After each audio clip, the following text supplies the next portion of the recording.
कार्तिक पूर्णिमा की कथा। पौराणिक मान्यता के अनुसार तारकासुर नाम का एक राक्षस था, जिसके तारकक्ष, कमलाक्ष तथा विद्युन्माली नाम के 3 पुत्र थे। भगवान शिव के बड़े पुत्र कार्तिकेय ने तारकासुर का वध कर दिया। अपने पिता की हत्या सुनकर तीनों पुत्र बहुत दुखी हुए तथा बदला लेने के उद्देश्य से और ब्रह्मा जी से वरदान प्राप्त करने के लिए घोर तपस्या की। ब्रह्मा जी तपस्या से खुश होकर बोले, मांगो, क्या मांगना चाहते हो। तीनों ने अमर होने का वरदान मांगा। यह सुनकर ब्रह्मा जी ने कहा, इसे छोड़कर कुछ और मांगो।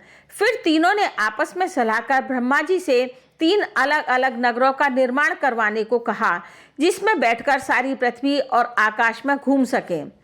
1000 साल घूमने के बाद जब हम तीनों मिलें तो तीनों नगर मिलकर के एक हो जाएं, और जो भी देवता एक ही बाण से तीनों नगरों को एक साथ नष्ट कर दे, वही हमारी मृत्यु का कारण बने। ब्रह्मा जी ने कहा, तथास्तु। तीनों बहुत खुश थे। ब्रह्मा जी ने भय दानव को तीनों नगरों को बनवाने का आदेश दिया। तारकक्ष का सोने का, कमलाक्ष का चांदी का और विद्युन्माली का लोहे का नगर बने। तीनों ने अपने अपने नगर पर अधिकार कर लिया। इंद्र देवता तीनों राक्षसों के डर से भयभीत थे, अतः भगवान शिव की शरण में राक्षसों से छुटकारा पाने के लिए गए। भगवान शिव ने राक्षसों का नाश करने के लिए एक दिव्य रथ तैयार किया, जिसकी हर चीज देवताओं से बनी थी, अर्थात चंद्रमा और सूर्य से पहिए, इंद्र, वरुण, यम एवं कुमेर रथ के 4 घोड़े बने। हिमालय धनुष, शेषनाग प्रत्यांचा, भगवान शिव बाण तथा बाण की नोक बने अग्निदेव। इस रथ पर भगवान शिव खुद सवार हुए। इस दिव्य रथ एवं तीनों भाइयों में भयंकर युद्ध छिड़ा। युद्ध करते करते जैसे ही तीनों रथ एक सीध में आए, भगवान शिव ने बाण छोड़ तीनों का नाश कर दिया।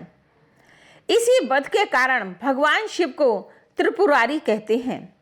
यह वध कार्तिक मास की पूर्णिमा को हुआ था, इसलिए इसे त्रिपुरी पूर्णिमा भी कहते हैं, क्योंकि भगवान शिव ने देवलोक में हाहाकार मचाने वाले त्रिपुरासुर का वध किया था। उसके वध के बाद ही सभी देवताओं ने काशी में मिलकर खुशी मनाई। तभी से काशी में कार्तिक पूर्णिमा के दिन देव दिवाली मनाने एवं दीपदान करने की परंपरा चली आ रही है।